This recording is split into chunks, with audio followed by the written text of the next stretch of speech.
Process is very important process in human beings.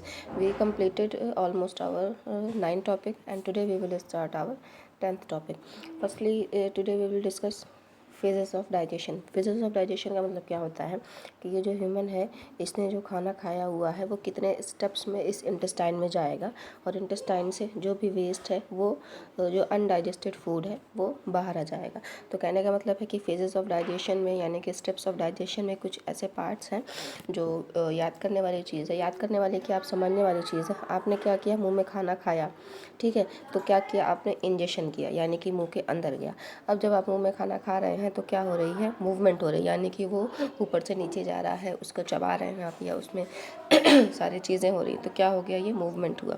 फिर क्या हो रहा है, मैकेनिकल डाइजेशन हो रहा है, यानी कि चर्निंग मूवमेंट हो रहा है, और माउथ से जो है खाना नीचे की तरफ स्टमक में जा रहा है। तो ये जो मूवमेंट है, ये जो डाइजेशन है, ये मैकेनिकल डाइजेशन है, जिसमें वर्क होता है, जैसे ग्राइंडिंग, चबाना, तो दांत का यूज़ हो रहा है, तो मैकेनिकल डाइजेशन हो गया। उसके बाद क्या होता है कि जो बॉडी में ये जो इंटेस्टाइन थी आपकी, यहाँ पे जब खाना पहुँचा तो सेल्स ने क्या किया, एब्जॉर्ब करना शुरू कर दिया, ताकि जो क्या हो सके, एनर्जी मिल सके। तो क्या हो गया, एब्जॉर्प्शन। एब्जॉर्प्शन के बाद क्या होता है, एलिमिनेशन, यानी कि ये जो एनएस है आपका, ये जो बॉडी है, यहाँ पे जो एनएस होता है, वहाँ से क्या हो रहा है, एलिमिनेशन हो रहा है। लेकिन एलिमिनेशन किस चीज़ का हो रहा है, एलिमिनेशन जो है वो अनडाइजेस्टेड फूड का हो रहा है, ठीक है।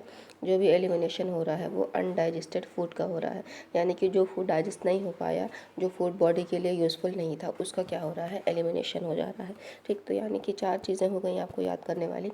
एक तो हो गया आपका डाइजेशन, सबसे पहले इंजेक्शन, फिर मूवमेंट यानी कि मूवमेंट हो रही है और मोशन हो रहा है, फिर क्या हो गया, मैकेनिकल डाइजेशन हुआ, फिर एब्जॉर्प्शन हुआ, और फिर एलिमिनेशन।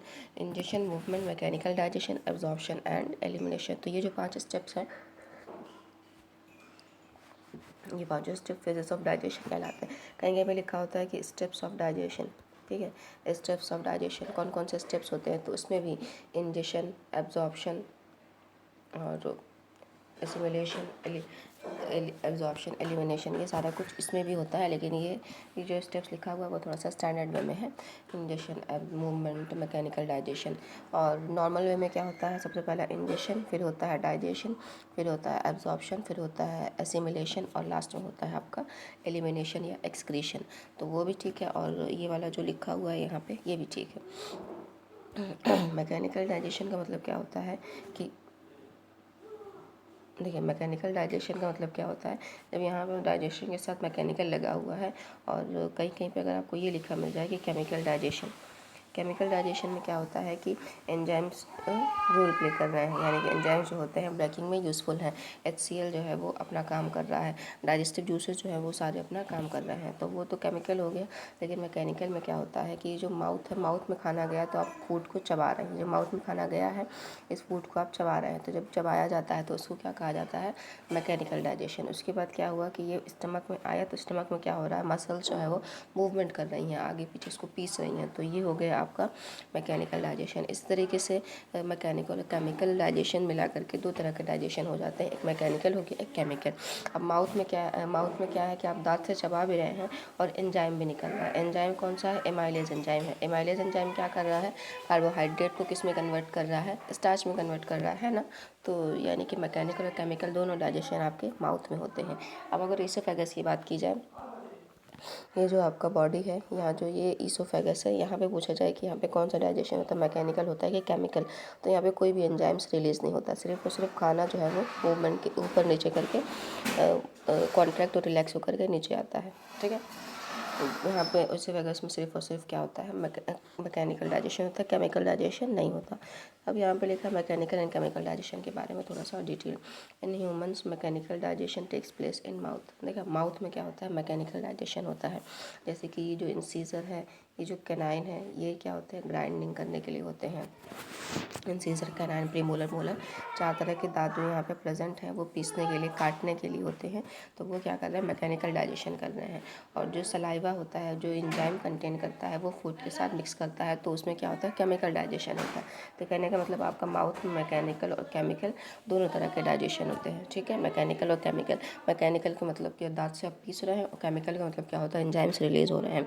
तो मेरे ख्याल में क्लियर हो गया होगा आपका कि मैकेनिकल और केमिकल डाइजेशन क्या क्या होता है।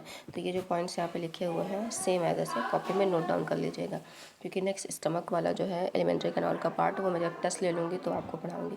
फिलहाल जो है आपको ये पॉइंट्स नोट कर लेने हैं, क्योंकि ये सिर्फ अंडरस्टैंडिंग के पॉइंट्स हैं। ह्यूमन इंसिजर एंड कैनाइन, तो इंसिजर एंड कैनाइन जो होते हैं पार्ट ऑफ टीथ होते हैं, मैंने आपको वीडियो में डिस्कस करा था। और सलाइवा क्या होता है, सलेवरी ग्लैंड से निकलता है मुंह में। Why when we get something our mouth waters, ये जो लेक्चर 9 था आपका ना, उसमें मैंने क्लियर किया हुआ था कि ना मुंह में जब हम खाना खाते हैं तो हमारे मुंह में पानी क्यों निकलता है। तो असल में पानी नहीं होता, वो सलाइवा होता है जो एंजाइम्स रखता है और हमारे गले को सूखने नहीं देता, और ताकि फूड जो है वो ड्राई ना हो जाए। इन सब चीज़ों के लिए ये सलाइवा रिलीज़ होता है, ठीक है।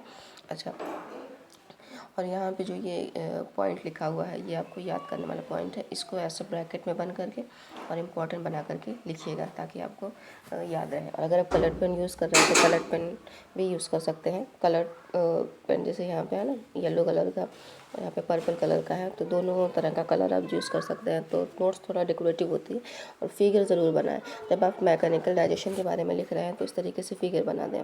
ऐसे फिगर आपने बनाया, यहाँ पे माउथ मेंशन करें ऐसे, और ऐसे एरो बना करके कर दें यहाँ पे mechanical digestion, chemical digestion. Mechanical digestion में क्या करें, एरो बनाएं, यहाँ पे एरो में लिख दें grinding and cutting by teeth, और केमिकल डाइजेशन में क्या एंजाइम लिख दें बाई सलाइवा, ठीक। तो ये इसे एरो बना करके भी क्लियर हो जाएगा, तो आपको पूरा पोथा नहीं लिखना पड़ेगा, ठीक। ये पूरा पोथा जो है वो नहीं लिखना पड़ेगा। Human incisor and canine teeth के पार्ट है। अच्छा, अब एक पॉइंट यहाँ पे ये है कि की पॉइंट यहाँ पे लिखा हुआ है आपका, कह रहा है कि digestive enzymes are the chemicals that break large insoluble food molecules into smaller. तो ये जो क्वेश्चन है कल मैंने आपको दिया हुआ था कि व्हाट आर एंजाइम्स। अगर आपसे पूछे व्हाट आर एंजाइम, ठीक है, व्हाट आर एंजाइम्स अगर पूछा जाए आपसे कि व्हाट इज़ एंजाइम्स, तो आप इसका आंसर यहाँ पे लिख सकते हैं। कल मैंने आपको समझाया हुआ था वैसे, कि देखें यहाँ पे लिखा हुआ है ये क्या, फिजिकल डाइजेशन, और मतलब वही मैकेनिकल, और यहाँ पे लिखा हुआ केमिकल। फिजिकल में क्या हो रहा है, केमिकल में ब्रेकिंग हो रही है, और मैकेनिकल में और केमिकल में क्या हो रहा है कि मॉलिक्यूल्स जो होते हैं वो स्मॉलर लार्जर से स्मॉलर में ब्रेक हो रहे हैं। तो केमिकल और मैकेनिकल जो है वो दो एक्शन में फूड जो होता है ब्रेक होता है आपका। एक हो गया आपका मैकेनिकल और एक होता है आपका केमिकल। और डाइजेस्टिव एंजाइम्स जो होते हैं केमिकल्स होते हैं, या आप ऐसे इस तरह के पॉइंट लिख सकते हैं जो ब्रेक करते हैं, that break large molecule insoluble molecules food molecules into smaller. तो ये पॉइंट आप लिख सकते हैं, बहुत इजी है। और ऐसे फूड बना करके इसको लिख सकते हैं। ऐसे फूड बनाया आपने, दो एरो बनाए, लिख दें कि फूड इज़, एरो के नीचे लिख दें food is broken into two actions, ठीक है। एक में आप लिख दें, एक में लिख दें आप केमिकल, एक में आप लिख दें मैकेनिकल। केमिकल में आप फिगर ऐसे बना सकते हैं, फूड बनाएं, इसको ऐसे ब्रेक कर दें मैकेनिकल में, और केमिकल में जो होते हैं केमिकल रिएक्शन लिख दें, जैसे एंजाइम लिख दिया आपने एमाइलेज, और स्टार्च में कन्वर्जन लिख दें, ठीक है। तो अगर कोई डाउट है तो आप पूछ लीजिएगा। बाकी जो भी कोई क्वेश्चन है कमेंट बॉक्स में पूछ सकते हैं, या व्हाट्सएप पे पूछ लीजिएगा मुझसे। और इसकी पीडीएफ जो है वो यही सारे पॉइंट्स रहेंगे। तो ये पीडीएफ मैं शेयर कर दूँगी टेलीग्राम पे, आप वहाँ से नोट डाउन कर लीजिएगा। और ये जो की पॉइंट यहाँ पे लिखा हुआ है ना, ऐसे की पॉइंट बना करके ही आपको भी लिखना है, ठीक। तो की पॉइंट बना करके लिख लीजिएगा। बाकी चलिए क्लास और करते हैं।